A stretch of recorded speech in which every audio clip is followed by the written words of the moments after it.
Asam nitrat lagi. Asam nitrat. Bagaimana terjadinya ikatan kovalen koordinasi pada asam nitrat ya? Kita coba. Asam nitrat itu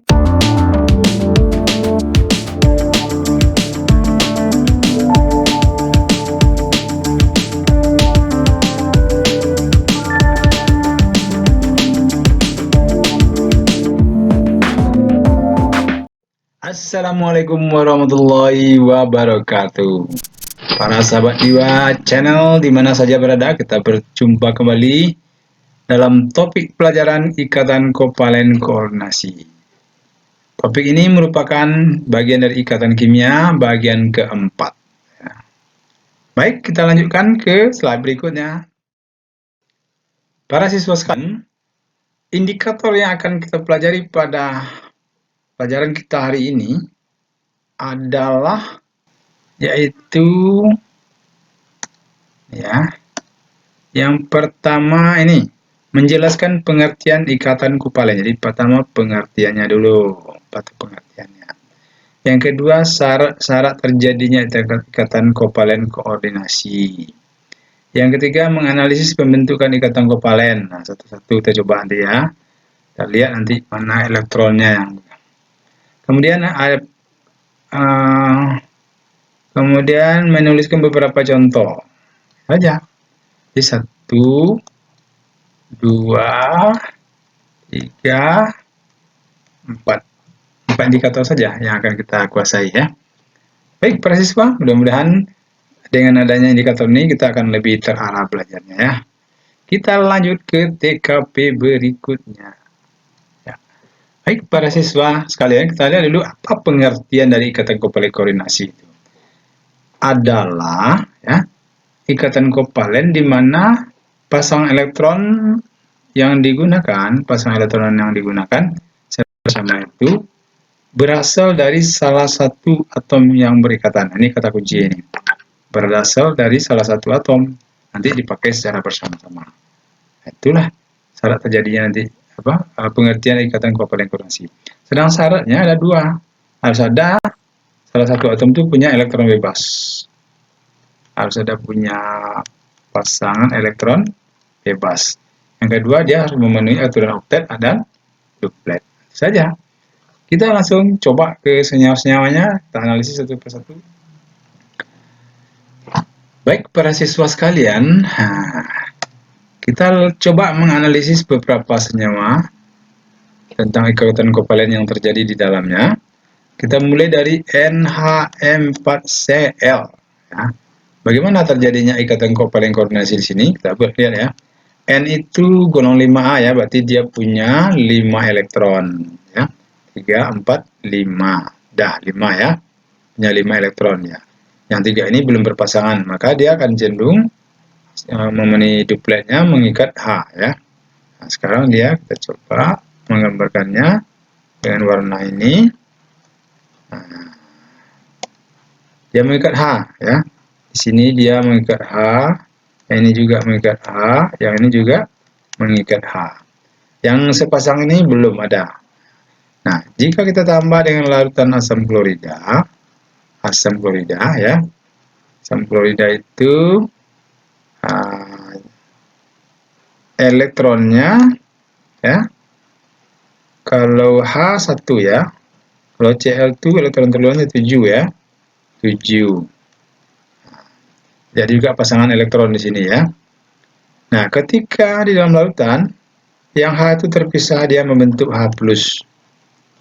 Yang Cl sudah stabil dengan aturan oktetnya membentuk Cl-. Nah, H+ yang sendiri ini dia akan mencari pasangan atau perikatan ke sini. Ya. Dia tidak membawa elektron, elektronnya sudah diserahkan kepada Cl. Jadi dia tanpa elektron, ya, memakai elektron dari nitrogen. Nah, hasil akhirnya adalah sepasang elektron ini biasanya disimbolkan dengan tanda panah, diberikan kepada H, sehingga panahnya menjadi N. Ya, ini kita bukan hubungannya, ini H sini tadi, ini H, di sini H, ya. Nah, di sini pakai panah H, tandanya pasang elektron itu berasal dari N diberikan kepada H. Nah, tanda panah inilah yang menunjukkan dia itu adalah ikatan kovalen koordinasi. Kan dipahami? Itu terjadinya ikatan kovalen koordinasi pada senyawa N6-Cl ya. Bagaimana kalau pada senyawa SO3? S itu golongan 6A. Berarti dia 6 elektronnya ya. 6 elektronnya. Di sini sepasang, di sini sepasang, di sini sepasang ya. Nah, dia akan mengikat 3 buah O. Bagaimana dia cara mengikat 3 buah O? Tentu letakkan O sini 1. Nah, sini O-nya 1, di sini O-nya 1. Sekarang kita melihat kepada S ya. Kita lihat S dulu ya. Kita lihat S ini apakah sudah memenuhi oktet. Ini 2, sini ini 2, ini 2, 6 baru. Belum memenuhi oktet. Maka dia butuh, kalau 6 butuh 2 lagi tuh supaya bisa dia memenuhi oktet. Kita ambil dari O ini, ambil elektron O ini 2. Ya. Berarti tinggal lagi sini 4 ya, karena dia 6 elektron sama golongan 6A ya. Coba lihat S, apakah sudah memenuhi aturan oktet ini? Sudah 8? Sudah. Kalau sudah, terus sering ganggu lagi. Sudah pas dia itu kan. Sekarang O ini, apakah sudah memenuhi oktet? Belum. Ya, berarti dia tetap elektronnya tidak diganggu-ganggu ini ya, 6 elektronnya ini. Sudah oktet? Tambah sini 2. Ya. Nah, ini tambah 2. Apakah dia sudah oktet? Sudah. Sekarang di oksigen ini, ya. Nah, 2, 2, 2. Apakah sudah oktet? Sudah ya. Ini tambah ini 2 di 8 ya. Jadi sudah memenuhi aturan oktet dia. Ya. Sudah memenuhi aturan oktet ya.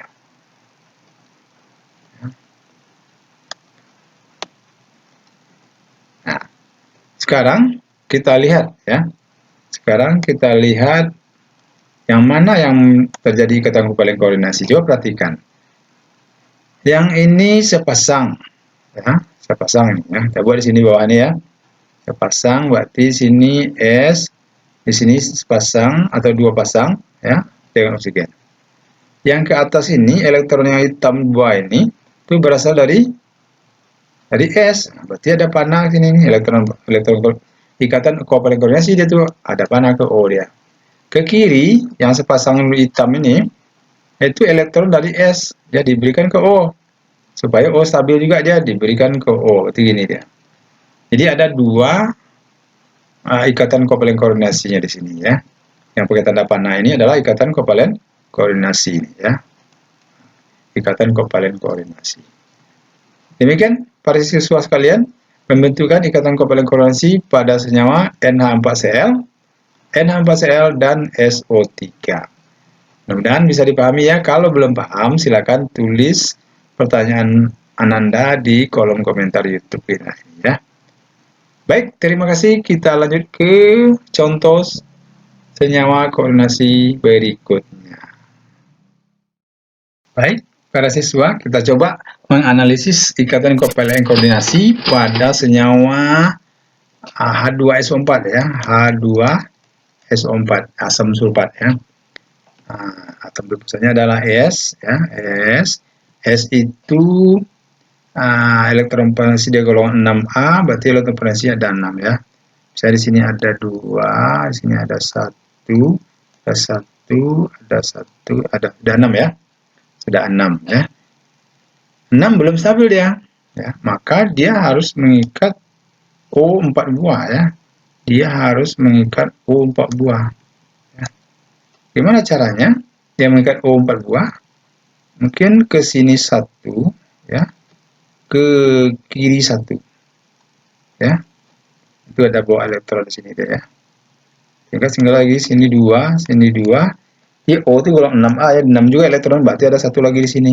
Nah, di sebelah sini juga ada 1 elektron. Sama ini dengan kanan tadi. Ada 1 lagi di sini dia. Nah, sekarang kita selesaikan dulu yang ke arah kanan. Yang ke kanan, satu itu adalah H di sini. H kan 2 buah. Jadi satu H-nya di sini, satu lagi H-nya di sebelah kiri. Nah, sekarang kita cek dulu ininya, elektron apakah dia sudah memenuhi kaidah oktet. Yang S kita cek dulu. Yang S 22 ini ya. Apa sudah 8? Sudah. Oke. Yang O kita cek. ini sudah 8. Berarti oktet. Yang ini memenuhi duplet. Yang O11 ini itu 2, 3, 4, 8. Sudah oktet. Yang H-nya sudah memenuhi duplet.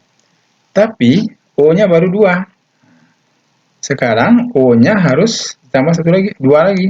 Ya O-nya kan 4. Berarti ada O di sini nih, ya. Ada O di sini. Nah, permasalahannya sekarang karena S ini dia sudah memenuhi aturan oktet, berarti O di sini elektronnya tidak diganggu ya. Di sini dia. Nah, itu dia. Nah, sekarang kita cek dulu apakah sudah oktet ya yang O di atas ini. Kita cek. Sudah 8? 1 pasang, 2 pasang, 3 pasang, 4 pasang. Bawah 1 pasang, 2 pasang, 3, 4 pasang. Berarti sudah memenuhi kaidah oktet ya. Sekarang kita tulis dia dalam bentuk rumus bangun ya supaya nampak dia ikatan kovalent koordinasinya. S di tengah-tengah ya. Ke kanan ada O, ada H. Ke kiri juga ada O, ada H. Ke atas lagi. Ke atas karena pasang elektron yang di atas ini berasal dari S, maka bagaimana ke atas dia? Yang di bawah juga dari S asalnya. Bagaimana ke bawah dia? Nah, jadi di asam sulfat, di H2SO4, ada 2 terdapat di sini ikatan kovalent koordinasinya. Di mana pasang elektronnya berasal dari S, kata satu ke bawah itu ya. Mungkin para siswa mudah-mudahan bisa dipahami ya. Lanjut kita lihat ke asam nitrat lagi. Asam nitrat. Bagaimana terjadinya ikatan kovalent koordinasi pada asam nitrat ya. Kita coba asam nitrat itu N ya, dia N golong 5A, berarti dia ada elektronnya 5 sini ya. Ada elektronnya 5. O yang harus diikat itu ada 3. Ada H satu lagi ya. Ada H. Kalau kita coba dulu ya. Kita coba meletakkan O di sini ya. Karena N-nya 5, berarti elektron belum stabil. Kita coba meletakkan di sini O dengan 1 elektron. Berarti di sini 2 dia ini ya. Nah, 5 baru ada 1 lagi sini. Nah, 1 lagi ini gimana? Dan 1 itu nanti akan berpasang dia dengan H. Itu dia.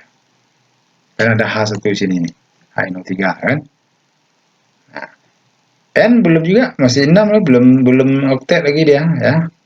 Bagaimana supaya oktet yang N ini ya?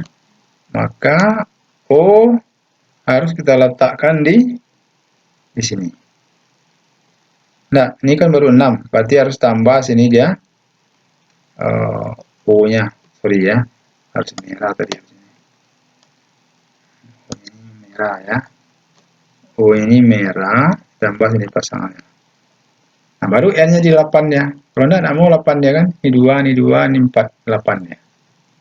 Nah, yang merah besar, berarti sini ada 2 pasang lagi sini nih. Ini ke bawah. Yang ke bawah karena N-nya sudah 8 berarti elektron dari O tidak diganggu lagi. Gitu dia. Sehingga kalau kita tulis ya, rumus bangunannya menjadi N ke kanan biasa, kata biasa aja dia. Ke kiri cuma dia anggap 2 O. ke bawah elektronnya sepasang ini ya, sepasang ini dari N ini, maka ke bawahnya N. Ya, ke bawahnya ikatan kovalent koordinasi dari N. Ada tanda panah sini. Ya, tanda panah inilah menyatakan dia ikatan kovalent koordinasi. Demikian para siswa, apa namanya? Ikatan kovalent koordinasi pada senyawa asam sulfat H2SO4 dan asam nitrat HNO3. Mudah-mudahan bisa dipahami ya. Silakan dilanjutkan dengan senyawa lain, dicoba. Dasarnya itu pertama elektrovalensi, yang kedua harus memenuhi aturan duplet dan oktet supaya dia stabil ya. Terima kasih ya. Mudah-mudahan bisa dipahami ya.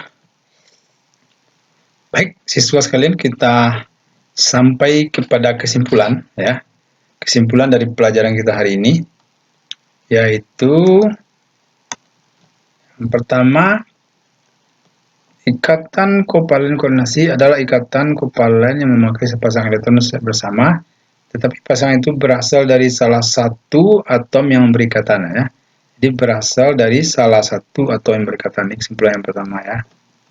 Kemudian yang kedua, yang pertama, syarat terjadinya ikatan kovalen koordinasi yaitu adanya elektron bebas dan memenuhi syarat oktet dan duplet. Ini syarat nomor 2. Kesimpulan nomor 2 ya. Dan yang ketiga, pasang elektron ikatan kovalen koordinasi digambarkan dengan tanda panah. Jadi kalau ada tanda panah seperti ini berarti termasuk ikatan kovalen koordinasi. Ikatan kovalen koordinasi dapat terjadi pada senyawa N4Cl sudah kita bahas tadi. Ini belum. H2SO4 sudah, HNO3 sudah. Jadi yang sudah kita bahas NH4Cl, H2SO4, SO3 tadi satu lagi. SO3 juga sudah kita bahas. Jadi Ananda bisa mencoba ya sendiri, khusus untuk latihan ya, dicoba sendiri, yaitu BF3 silakan dicoba ya. Ini belum, H3P4 dicoba, HNO2 dicoba ya. Mudah-mudahan bisa. Kalau belum bisa, buat aja pertanyaan di kolom komentar YouTube. Nanti kita hantam untuk menjawabnya ya. Baik, kita masuk ke bagian terakhir. Siswa sekalian, sampailah kita pada bagian terakhir ya. Itu saja hari ini, tapi sebelum bubar ada kuis nih ya. Kuis yang bisa dicoba-coba untuk mengerjakannya ya. Perhatikan, tunjukkan ikatan kovalen. Kuisnya cuma 1 buah ya. Tunjukkan ikatan kovalen koordinasi pada senyawa H3PO4 dan HNO2. Jadi ini belum dibahas tadi ini, jadi 2 ini ditanya ya. Akan dicoba ya. Yang akan ditunjukkan adalah buat struktur Lewisnya, buat rumus bangunnya, dan apa rumus molekulnya. Yang 2 ini saja ya. Tidak sulit nih ya. Syaratnya ya, harus tahu elektron valensi dari atom P ya, dan dari atom N ya, O juga ya. Dan lihat apakah dia memenuhi oktet atau duplet. Dan baru diketahui apakah elektron itu berasal dari salah satu atau dipakai bersama, atau berasal dari masing-masing atom ya. Kalau ikatan kovalen koordinasi dia berasal dari salah satu atom. Selamat mencoba, selamat berlatih, semoga bisa dikerjakan dengan baik. Kalau masih belum bisa, silakan tulis di kolom komen YouTube kita ini. Insya Allah kita bisa berinteraksi di situ, bertanya jawab. Terima kasih. Wassalamualaikum warahmatullahi wabarakatuh.